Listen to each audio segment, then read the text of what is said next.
Bom dia, moçada. E aí, terceiro ano?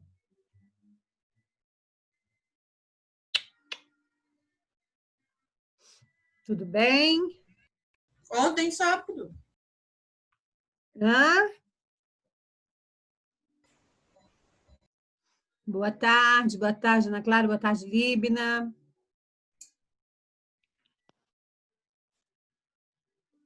Ana Vitória. Vamos estar com vocês de novo, Isabela. Oi.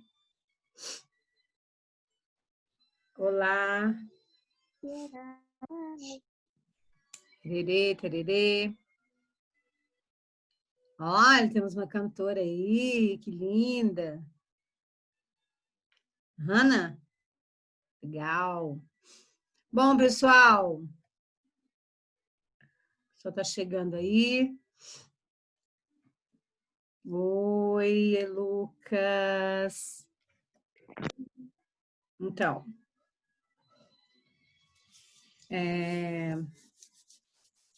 nós vamos continuar a arte medieval, né? Segundo as minhas anotações, nós já trabalhamos arte românica. Bom dia, Lucas. E agora nós vamos para a arte bizantina. Não se preocupe quem não ficou muito firme ali com a arte românica, porque depois eu vou fazer uma comparação entre esses três estilos de arte medieval: românico, bizantino e gótico, tá? Então, aí a gente vai ver imagens de três catedrais, uma românica, uma bizantina e uma gótica, três esculturas, uma românica, uma bizantina e uma gótica. Vamos ver três pinturas, uma românica, uma bizantina e uma gótica, juntas. Aí a gente repara tudo e aponta as diferenças e as semelhanças, se elas houverem, tá certo? Então, vamos indo. Tem que estar estudando, né? Tem que estar estudando. Se os slides não estiverem disponíveis aí, calma que já vai estar. Calma, tá? Estou ajeitando as aulas, porque ela é muito enorme, ela é muito grande. Então, estou organizando direitinho. Irei compartilhar agora uma tela de arte medieval, tá, Ivana? Bom dia, boa tarde. E depois que eu compartilhar, a gente vai para a arte bizantina, tá certo? Se tiver alguma pergunta, só falar. No chat é mais difícil, porque aí eu tenho que descompartilhar a tela para eu poder ver o site, o chat aqui. Mas eu convido vocês a participarem do plantão às 15 horas.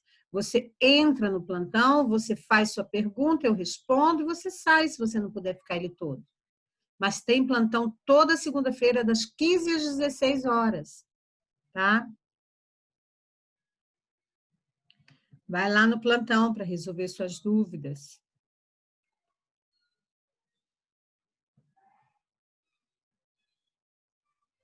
Só um minuto. Olha, acho que eu fechei a aula aqui.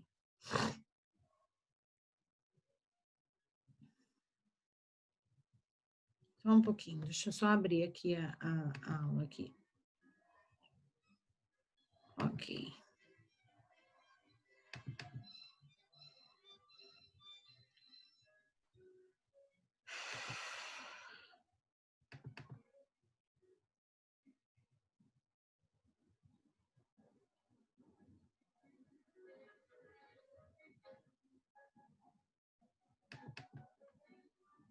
Só abrir aqui a aula, tá? Enquanto isso, deixa eu lembrar vocês que nós estamos estudando a arte produzida entre o século V depois de Cristo e o século XV. Um longo período da história europeia, conhecido como Idade Média, tá?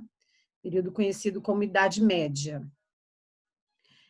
Por estar por ser uma fase histórica, temporal, que está entre o mundo antigo, greco-romano, e o mundo moderno, renascentista. Então, didaticamente, por uma questão assim historiográfica, para facilitar a compreensão, o período medieval começa com o fim do Império Romano, com a destruição de Roma pelos povos germânicos, pelo conflito entre esses dois povos, né, germânicos e romanos, e termina com as viagens marítimas, com o fim do Império Romano do Oriente, Constantinopla, que foi invadida pelos turcos em 1453. Então, são esses 1000 anos de história, boa tarde, Giovana, 1000 anos de história que se estendem aí do século XV ao século XV. Esse período foi um período que ele, por si só, é dividido em duas fases. A Alta Idade Média, que começa no século V e termina no XI, e a Baixa Idade Média, que começa no XII e termina no XV. Nós estamos falando agora da Alta Idade Média, da arte que foi produzida nesse período, que é a arte românica, que tem uma influência de Roma, que é um período em que começam as construções lá no Império Romano do Ocidente. Vou até compartilhar a tela aqui para você se lembrar do mapinha. Ó.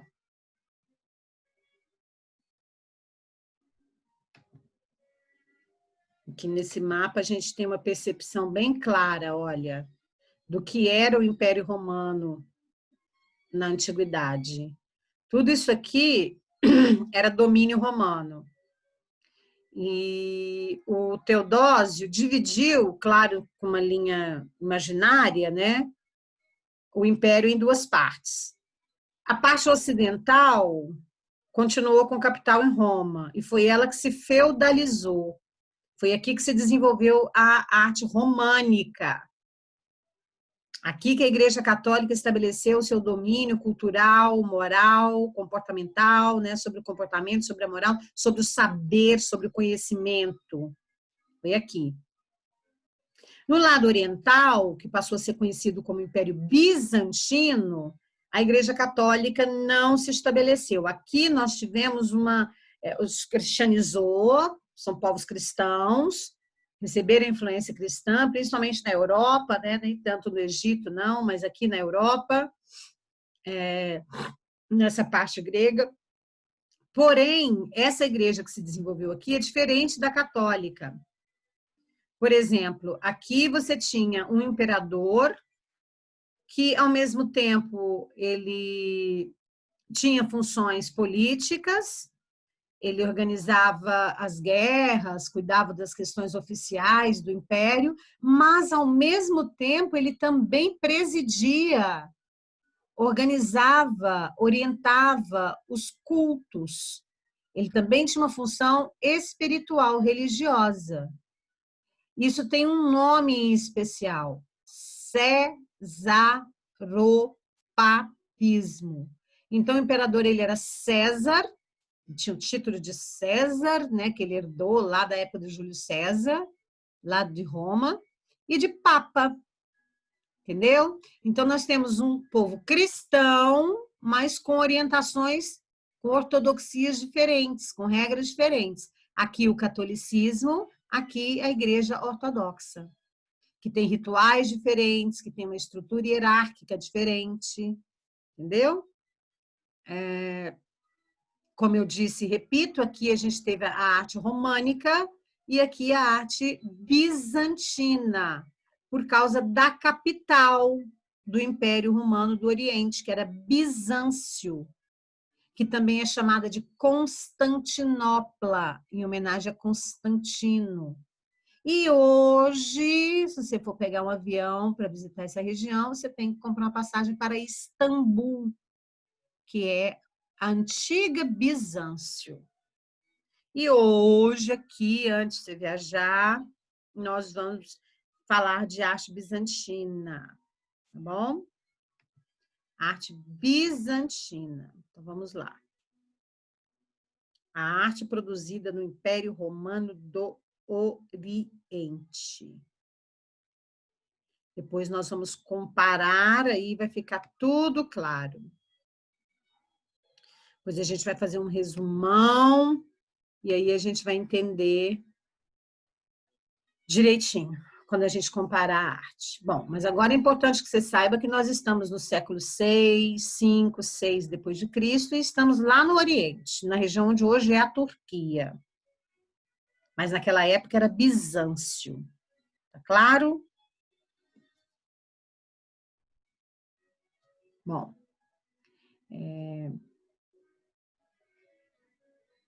a arte bizantina, ela, tal qual a arte românica lá do Ocidente, ela está voltada para a religiosidade. Os sacerdotes bizantinos da Igreja Ortodoxa, além das funções tradicionais que eles tinham, né, religiosas, eles também organizavam a questão da arte. Né? Os artistas bizantinos, eles executavam, produziam o que os sacerdotes encomendavam, o que eles mandavam. As regras para a arte eram definidas pela igreja. É por isso que quando a gente está estudando arte medieval, a gente precisa saber o contexto histórico medieval, a gente precisa entender como funcionava a Idade Média, tanto no Oriente quanto no Ocidente, porque a arte está muito vinculada a esse contexto histórico. Diferente da arte atual, contemporânea, em que cada povo produz a sua própria arte, o artista é livre, né? Aqui não, aqui tem regras, cânones. A criatividade do artista não importa muito. Entendeu? Não importa, aliás. Né? A técnica, sim, mas ele não inventa, ele não tem que mostrar a sua visão de mundo, os seus sentimentos, não. Ele tem que seguir as regras, também chamadas de cânones, que eram inquestionáveis. Né? O imperador, ele era, como eu disse, chefe espiritual e chefe político. Ele governava sobre um regime teocrático, ou seja, em que a religião ela é muito importante, né? E ele é uma pessoa ligada à religiosidade, ele é representante de Deus. Então, era muito comum na arte bizantina você encontrar a figura do imperador e da imperatriz ao lado de figuras sagradas, como a figura de Jesus ou a figura da Virgem Maria. Ao lado, na mesma arte. Vamos ver isso. Aqui, ó. Existem três principais aspectos da arte bizantina. Deixa eu te falar. Da pintura bizantina. Os bizantinos produziam esculturas, mas as suas esculturas eram esculturas muito ligadas à escultura romana. Assim, tinha muita influência da escultura romana.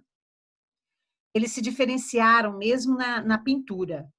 Pintura que eles têm mais originalidade. E existem 3 tipos de pinturas bizantinas. 3 tipos. 3. Que se diferenciam pela função e pela forma. Tá? Então, vamos lá. O primeiro estilo bizantino, não por importância, não foi escolhido primeiro pela importância, não. Simplesmente aleatório. São os ícones. A palavra não te é estranha. Cada um desses desenhos que a gente tem nas telas do nosso computador são ícones. Ícones são imagens. São imagens, obviamente.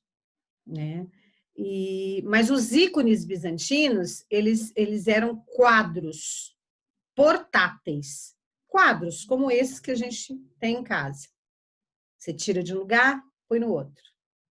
Só que eles não usavam o tecido para produzir esses quadros. Eles ainda não conheciam, ainda não tinha se criado a técnica do algodão trabalhado, como vai acontecer lá no Renascimento. Esses pequenos quadros, esses quadros eram feitos de madeira.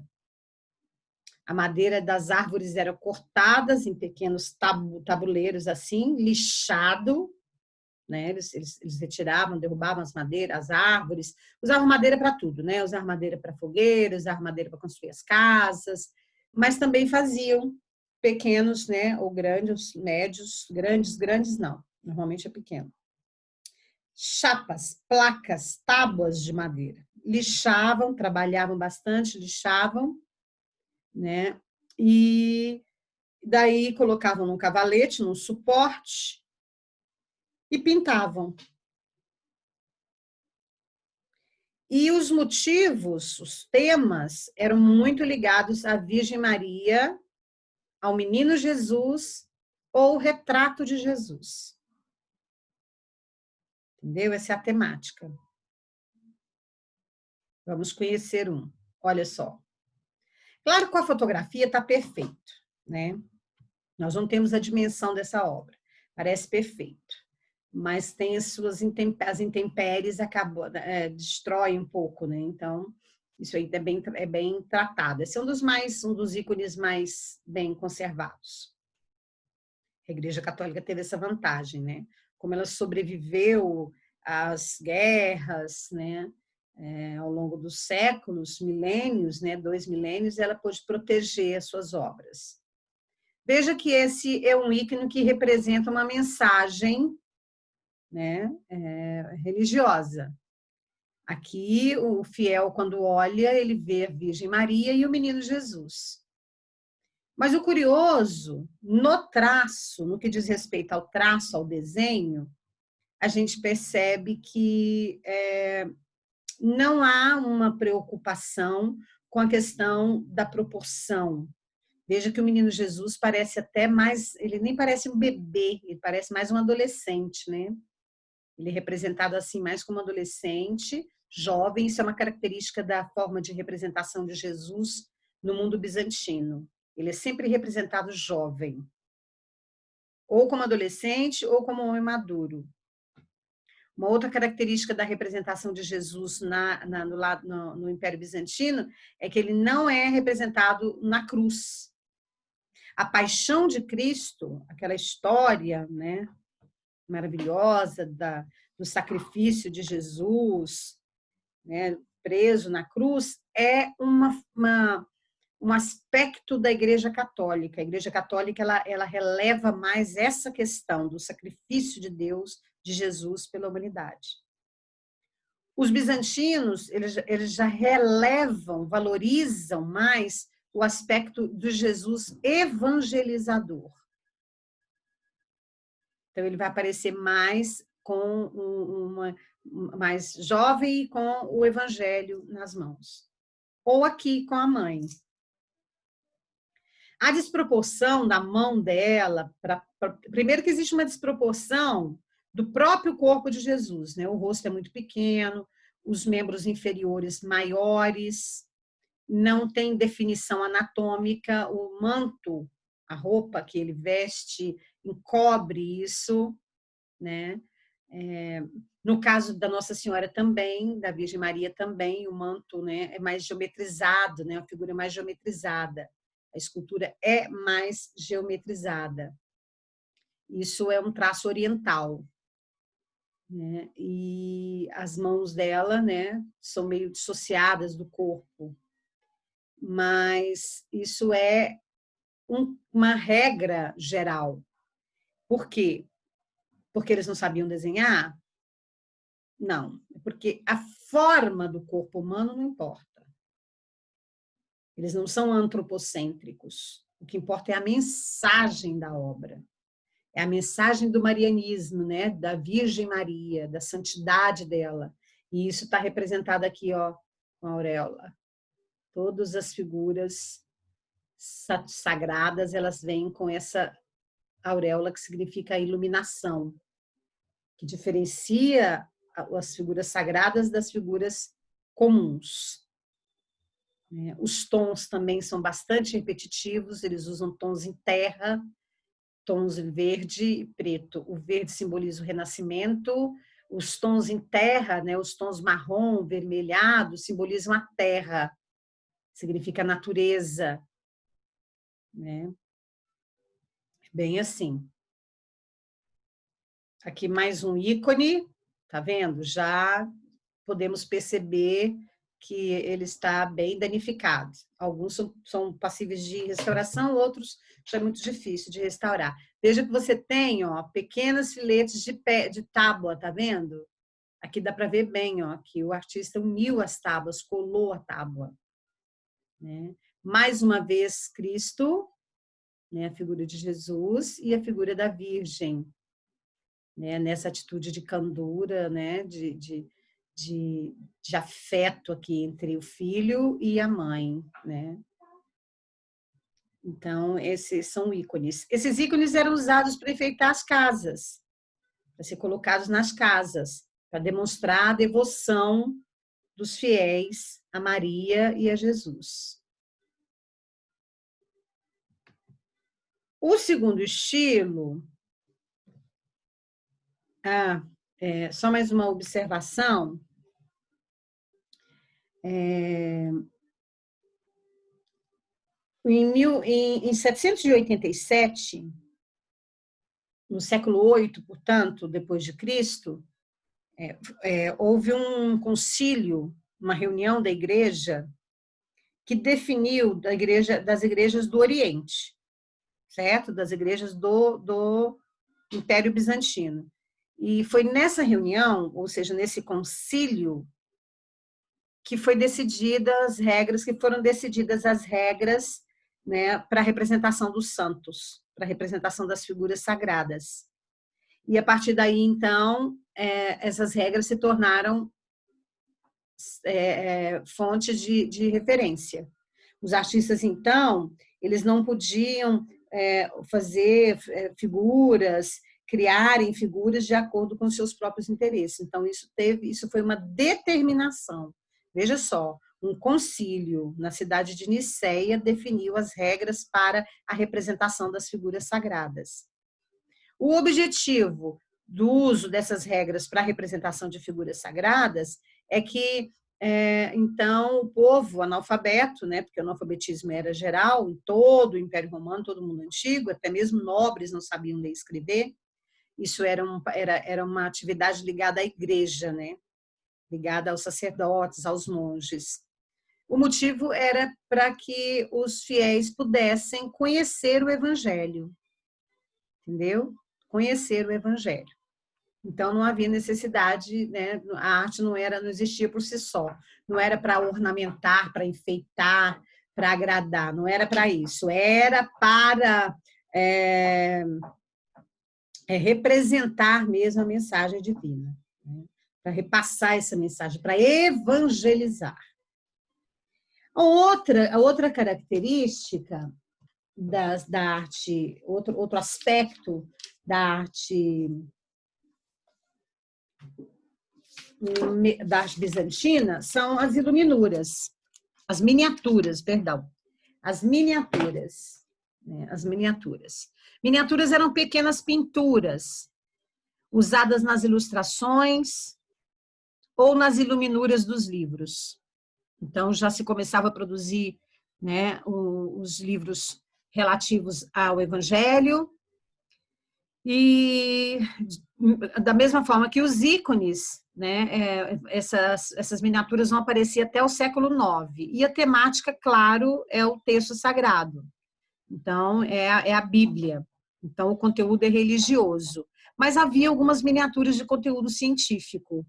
Por influência do Oriente, né, havia algumas curiosidades com relação aos animais, às plantas, mas o predominante eram miniaturas feitas em livros, para enfeitar os livros, né, aquelas letras bonitas, né, a caligrafia bonita, e os enfeites, assim, ó.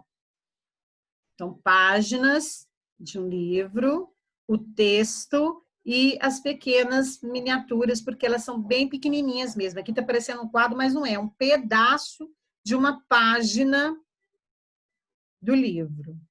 E, às vezes, elas aparecem com a predominância da tinta feita com ouro mesmo, dourado, daí iluminuras, né? Isso aí exige toda uma técnica. Agora, quando se observa de perto mesmo, você percebe, olha só a questão, o aspecto da bidimensionalidade, né? Não tem profundidade, não tem essa preocupação com a profundidade. Olha, a proporção das pessoas em relação à montanha, a proporção dessa figura aqui em relação ao castelo, quase do mesmo tamanho. Por quê? Porque o que importa é a narrativa, o que importa é a mensagem, né? Olha aqui essas duas figuras também, olha só. Uma simetria perfeita, a simetria tem, né? A simetria você sabe.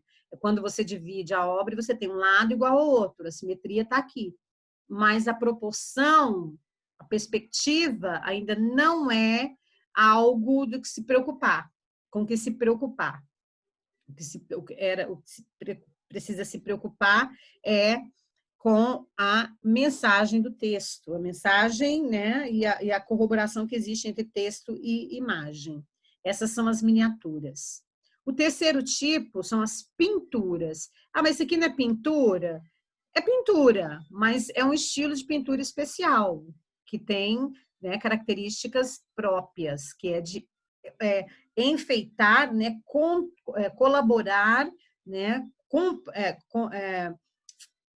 se organizar de acordo com o texto dos livros, em especial dos livros. Já as pinturas romanas, as pinturas bizantinas, eu falei romanas porque o estilo técnico que eles usam é o afresco, que é aquela pintura que os romanos já faziam, que a gente viu, que nós encontramos nas casas de Pompeia, né? Que são pinturas feitas no gesso molhado, né? E só que elas já são mais para o final, lá para o século XIV, XV, é que eles começaram a fazer essas pinturas, esses afrescos, como esse daqui, por exemplo, entendeu? Que é uma pintura feita simbolizando, né, um dos 4 apóstolos que tem como leão, né, um importante, uma figura importante, um símbolo importante, né? E normalmente nos afrescos bizantinos e nos mosaicos também a gente encontra esse tipo de escrita, que é do grego antigo. E já algumas figuras naturais, ó, da natureza, algumas plantas, né? Um outro estilo muito importante da pintura, da representação artística bizantina, são os mosaicos. Os mosaicos. Os mosaicos também eram feitos em Roma, mas no mundo bizantino, eles ganharam uma força muito grande. E eles eram usados para decorar as paredes e aquelas cúpulas das catedrais, as abóbodas, aquela cúpula redonda que imita o céu, né? Além dos pisos, né? E assim como os desenhos, como as miniaturas, como os ícones, os mosaicos também tinham cânones, tinham regras. Para começar, só para te lembrar, quando você fazia ali ensino fundamental, quando você estava lá na pré-escola, você fazia mosaicos. Lembra que a professora ela pedia que você recortasse papéis e colasse como um quebra-cabeça? Quebra-cabeça é uma espécie de mosaico. Só que no caso, aqui no mundo bizantino, ele era feito com pedrinhas, né, com pedras coloridas e incrustadas na parede. É como se você montasse um quebra-cabeça na parede. Entendeu? E esses mosaicos, eles eram grandes, porque eles eram feitos para enfeitar as igrejas, que lá no mundo bizantino chamam-se basílicas. Sabe qual é a diferença de uma igreja para uma basílica? Uma basílica ela é maior do que uma igreja. Normalmente ela é feita para receber o Papa, né? Porque ela é, por exemplo, Basílica de Trindade, Basílica lá do Norte, no Rio de Janeiro, né? Ela é feita para, ela é grande porque ela recebe um número maior de fiéis, certo? Por isso que ela é chamada de basílica. É uma herança romana. Os romanos já construíam basílica lá no Império Romano. Só que lá naquela época, as basílicas não eram para fins religiosos, eram mercados, lugares de encontro para discussões políticas e por aí ia. Tá? Então, isso, mas só que são construções grandiosas, e isso continuou, né? Ganhou o tempo. Então, aqui nesse mosaico, é que não dá para você perceber claramente as pedras, porque na hora que a gente faz a transposição, né, para os slides, a gente acaba perdendo um pouco a característica, né, a textura.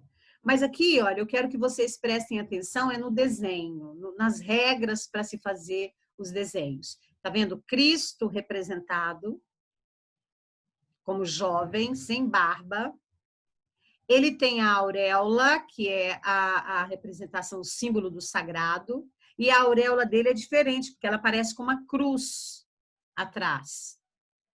É o chamado Cristo Pantocrator, pan de maior, de conjunto, de universalidade, crato de crático, de poder, que é o símbolo do poder de Cristo, é isso aqui. E junto dele, alguns apóstolos. Então, aqui é uma representação meio que da última ceia, em que ele multiplica o pão e o peixe. Mas veja que o peixe flutua, né? Ele não segura o peixe. E o pão também não, ó. Então, essa técnica que não é realista, que é totalmente antinaturalista, porque não imita a natureza, né? De forma alguma, não procura se aproximar das formas naturalistas, ela era usada porque, como eu disse para vocês, pela terceira vez vou dizer, a ideia é a mensagem e não o realismo do desenho, não a obra por si só, entende? É a obra enquanto elemento, instrumento de evangelização. Aqui é a ideia. Cristo multiplicou o pão e multiplicou o peixe. Dividiu a comida, o espírito de comunidade de Jesus. Né? Tem uma outra que exemplifica o que eu te falei a respeito do cesaropapismo. Só um minutinho que ela está lá em cima. Essa aqui, ó. Olha só que interessante esse mosaico. Aqui ele aparece a figura de Jesus, que sempre, na maioria das vezes, está representado com uma túnica azul. Azul é a cor de representação de Jesus, por causa da relação com o céu, né? E aqui ele está ladeado pelo imperador Constantino II e sua esposa Zoé. E os três têm a auréola, olha só, a figura sagrada. Como eu te disse, o imperador ele é representante de Deus, ele também é uma figura sagrada. Isso acontece no Império Bizantino. Lá no Ocidente românico, você não vai ver isso de forma alguma. Era proibido a representação de figuras de pessoas comuns. Ainda mais juntos com Jesus. E aqui ele é representado como um homem adulto, já com a barba, mas não envelhecido, e com o evangelho na mão. E fazendo o símbolo da união sagrada do homem com o Espírito Santo. As letras são em grego antigo, entendeu? E olha só que curioso, o Império Bizantino é um império bastante rico, é bastante afortunado. É conhecida a questão, o fato de que eles tinham muitas pedras preciosas. Então, você vê isso nas roupas, ó. No mosaico, o artista coloca as pedras. Olha que luxo, a coroa do imperador, da imperatriz, o luxo da capa da Bíblia, do Evangelho, né? Você vê o imperador carrega um saco com moedas, a imperatriz carrega um peito de ensinamentos, né? O trono em que Jesus está sentado também é ornado com pedras preciosas. E o último cânone, também importante, Jesus é uma figura que, se você olhar no plano, né, de formação da obra, né, na maneira como a obra é colocada, você percebe que ele está, Jesus, na maneira como as figuras são colocadas no mosaico, são dispostas no mosaico, na composição da obra, Jesus é mais alto do que o imperador, que por sua vez é mais alto que a imperatriz. Isso chama-se princípio da hierarquização na composição. A figura mais importante é Jesus. Então, ele está acima. A figura abaixo de Jesus, o imperador. E abaixo do imperador, a imperatriz. Entende? Então, isso aqui é uma mensagem, uma regra, um cânone utilizado para que o fiel entenda a importância dessas figuras. Muito curioso, né? Muito interessante. Tá? Então, vamos lá. Cristo evangelizador, no símbolo da mão, o evangelho. O César, o Papa, né? O imperador aqui, próximo a Jesus, por ser representante de Deus na Terra. A imperatriz, também uma figura sagrada, né? Essa ligação define a monarquia, porque o Império Bizantino continuou centralizado, monárquico, né? Este é o mosaico. E temos as iluminuras. Aqui algumas iluminuras. Olha, que curioso. Aqui outra. Os evangelhos, as bíblias, sempre como iluminuras, só pequenininha, elas aparecem junto a essas letras maravilhosas. Mas tá em pintura romana, mas a iluminura, ela existe tanto no mundo, na arte românica, quanto na arte bizantina. Tá bom? Existe nas duas. Os ícones, pinturas feitas em quadros portáteis de madeira, as iluminuras, os afrescos, tinta à base de água no gesso molhado, e os mosaicos. Aqui mais um mosaico. Aqui aparece, olha, o imperador Constantino e todos os poderes institucionalizados né, dentro do Estado bizantino. Aqui você vê os guerreiros, os nobres guerreiros, os sacerdotes, os monges, né? Aqui o sumo sacerdote, que está abaixo do imperador, porque ele é o líder, e aqui outros monges, olha aqui, o uso, né, do incensário.